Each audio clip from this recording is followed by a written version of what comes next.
आपका न्यूज़ की खास पेशकश दिल की बात पे आप सभी का स्वागत है। मैं हूं अनुज मिश्रा। आज हम जिस शख्स से आपकी मुलाकात करवा रहे हैं वो किसी परिचय के मोहताज नहीं है, क्योंकि गीतम में एज ए डायरेक्टर उन्होंने वो सब कुछ किया है जो शायद किसी भी कॉलेज को ऊपर तक पहुंचाने के लिए कामयाबी की सीढ़ी होती है। हम बात करेंगे डॉक्टर अमन अग्रवाल से और जानेंगे कि कैसे गीतम को एक खास मुकाम दिलाया उन्होंने। स्वागत है आपका हर न्यूज़ में। Thank you.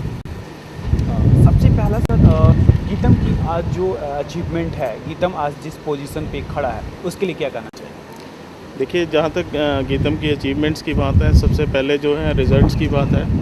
आज पिछले साल में अगर हम बात करें तो 416 बच्चे एमडी यूनिवर्सिटी में यूनिवर्सिटी मेरिट लिस्ट में आए थे इस कॉलेज के, और जिसमें से 16 बच्चों ने यूनिवर्सिटी को टॉप किया था।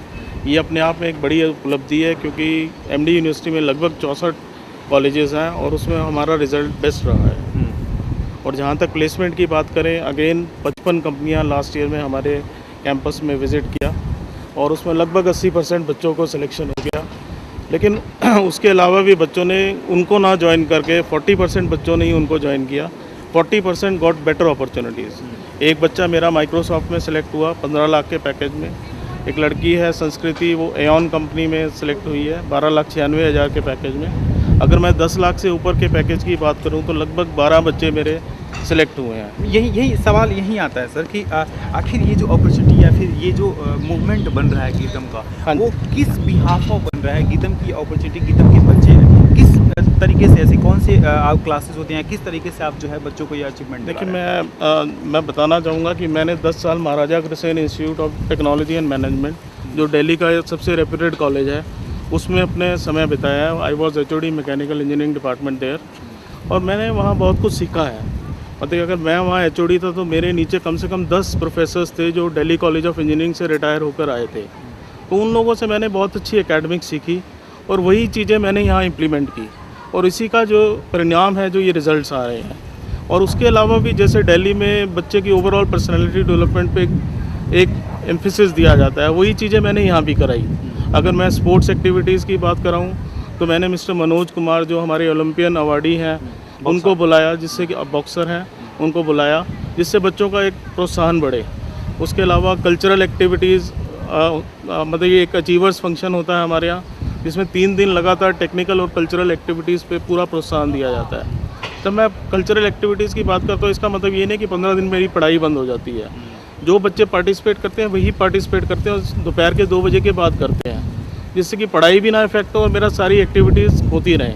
एक सवाल और है, अमूमन मैं ये चीज़ आपसे कहना चाहूँगा कि हमने देखा है कहीं भी फैकल्टी जो है वो बहुत ही महत्वपूर्ण होता है। फैकल्टी पे ही डिपेंड करता है कि किस तरह से वो कॉलेज या वो जगह जो है वो अपना एक मुकाम हासिल करता है। गीतम की फैकल्टी की खासियत क्या है? गीतम की फैकल्टी की सबसे बड़ी बात है कि उसकी रिटेनेबिलिटी। मतलब मेरे पास ये संस्था 8 साल से है और मेरे पास लगभग 70% फैकल्टी जो है वो पिछले 7-8 साल से काम कर रही है। और if I talk of the qualification of those faculty, मतलब दे आर द बेस्ट। मतलब हमारे यहाँ एक पूरा सिस्टम है फैकल्टी को लेने का, जिसमें वी कॉल द एक्सपर्ट्स, और एक जेन्युइन सिलेक्शन करते हैं हम लोग और एक अच्छी सैलरी देते हैं, जिससे कि फैकल्टी रिटेन होती है। अगर मैं PhD फैकल्टी की बात करूँ तो मेरे पास लगभग 20 फैकल्टी ऐसी हैं जो कि PhD हैं, जबकि आज के दिन समय ऐसा आ गया कि लोगों को एक डायरेक्टर ढूंढने के लिए भी PhD नहीं मिलता। जबकि मैं I am retaining 20 PhD faculties in my campus, and उसके अलावा मेरे पास कोई भी फैकल्टी MTech से कम नहीं है। और लगभग कंप्यूटर इलेक्ट्रॉनिक्स में अगर मैं बात करूं तो मेरे पास 6-7 साल से एक्सपीरियंस की कम फैकल्टी कोई भी नहीं है। एक और इससे भी सवाल आता है, ग्लोबलाइजेशन को लेकर के एक सवाल आता है कि ग्लोबलाइजेशन भी बहुत इंपॉर्टेंट है और मायने रखती है कहीं ना कहीं किसी चीज़ के इम्प्रूवमेंट में लेकर के। गीतम में क्या ये फैसिलिटी है? Yes, globalization is there.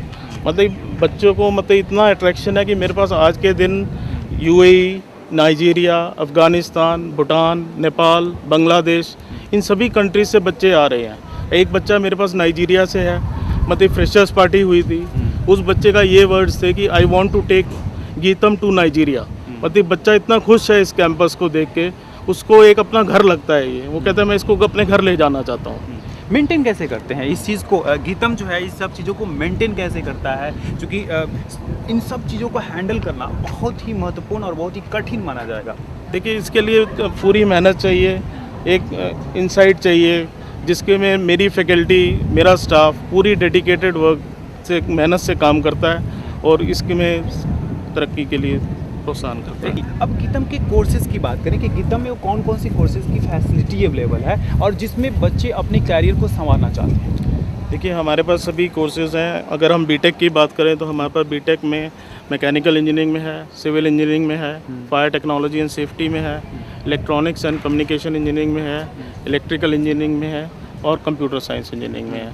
अगर हम डिप्लोमा की बात करें तो हमारे पास mechanical engineering, civil engineering and electronics and communication engineering में है।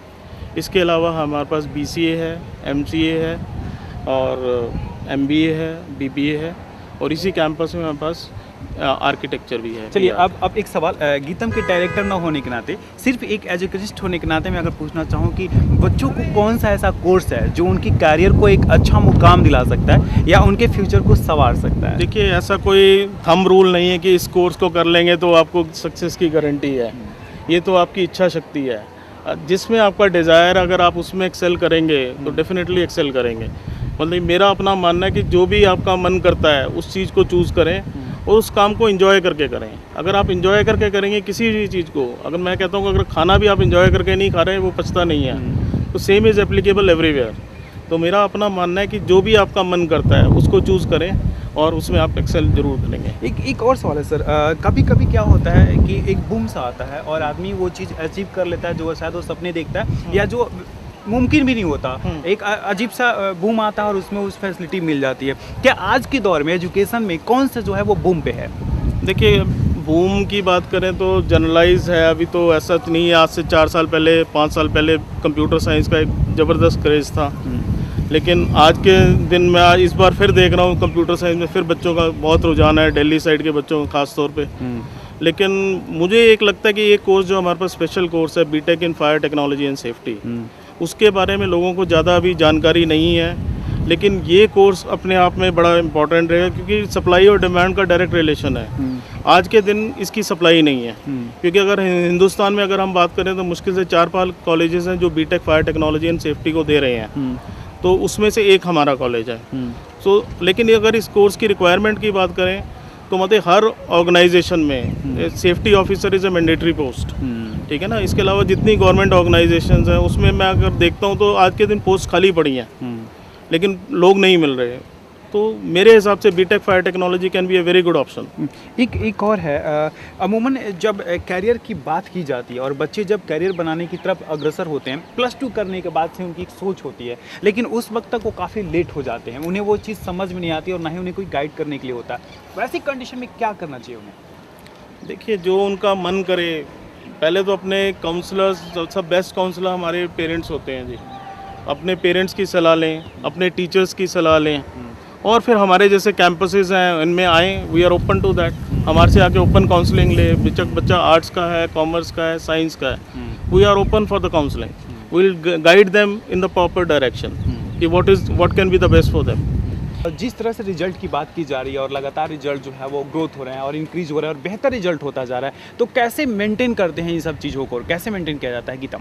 देखिए इसके लिए हमने एक कोर्स फाइल का सिस्टम बनाया हुआ है जिसमें कि हर फैकल्टी मेंबर एक कोर्स फाइल बनाता है। उस कोर्स फाइल में क्या रहता है, बेसिकली एक तो लेक्चर नोट्स रहते हैं, ठीक है। अगर फैकल्टी 40 लेक्चर्स ले रहा है तो 40 लेक्चर्स के एग्जैक्टली हैंड रिटन नोट्स उसने बनाए हुए हैं, ठीक है। उसके अलावा उसमें असाइनमेंट शीट्स जो हम कम से कम 4 असाइनमेंट्स हर बच्चे को देते हैं, उसका रिकॉर्ड मेंटेन करता है। ट्यूटोरियल शीट्स होती हैं, हर 3 लेक्चर के बाद टीचर जो है ट्यूटोरियल लेता है क्लास टेस्ट के रूप में, इसमें कि उसका सोल्यूशन उसके पास पहले से बना के रखता है। उसके अलावा प्रीवियस ईयर के 5-6 साल के क्वेश्चन पेपर्स उस फाइल में रहते हैं जिनका वो सोल्यूशंस बना के रखता है। और सबसे बड़ी बात है टॉपिक्स बियॉन्ड सिलेबस, मतलब उसके अलावा क्योंकि जो इंडस्ट्री से लोग आ रहे हैं they will ask you the latest things, लेकिन जो यूनिवर्सिटी के सिलेबस है जनरली 2-3 साल तक बदलते नहीं है and technology keeps on updating every day. तो मेरा अपना एंडेवर रहता है कि टीचर जो है उनको लेटेस्ट भी अपडेट करे। और ये जो कोर्स फाइल है, मेरा अपना एंडेवर ये रहता है जो फैकल्टी जो सब्जेक्ट पढ़ा रहा है, let us not keep on shuffling. अगर मैं बीटेक की बात करूँ, लगभग 40 सब्जेक्ट एक बच्चा पढ़ता है बीटेक के किसी भी कोर्स में, और मैं ये एक्सपेक्ट करूँगी एक फैकल्टी 40 सब्जेक्ट पढ़ाए, then I am not justifying. तो मेरा अपना एंडेवर ये रहता है जो फैकल्टी जो सब्जेक्ट पढ़ा रहा है उसी को दोहराता रहे, जिससे कि उसकी और बच्चे की नॉलेज में देयर इज़ अ डिफरेंस, और वही चीज़ रिजल्ट के रूप में आ रही है। अच्छा, एक सवाल और है, एक बड़ा अच्छा वर्ड चल रहा है आजकल, स्किल डेवलपमेंट। क्या प्रतिक्रिया होगी आपकी? देखिए बहुत अच्छा कंसेप्ट है मोदी जी का ये स्किल डेवलपमेंट का, क्योंकि खाली किताबी ज्ञान आज के दिन कोई कीमत नहीं रखता। ठीक है। जब तक हम प्रैक्टिकल नॉलेज नहीं रखेंगे तो उसकी कोई वैल्यू नहीं है। तो इसलिए मेरे हिसाब से skill development is a very good concept और उसके हमें बढ़ावा देना चाहिए। अगर हम बात करें, बहुत सी कॉलेज हैं और गीतम की बात करें तो गीतम उन सब में बेस्ट कैसे? देखिए एसेट पैरामीटर्स किसी भी ऑर्गेनाइजेशन के लिए दो ही होते हैं, रिजल्ट्स और प्लेसमेंट्स। तो जहाँ तक रिजल्ट्स का मैंने आपको पहले ही बताया है, we are best in the university and as far as placements are concern again we are best in this belt. So I think that speaks in itself. हमसे बातचीत करने के लिए शुक्रिया। Thank you so much.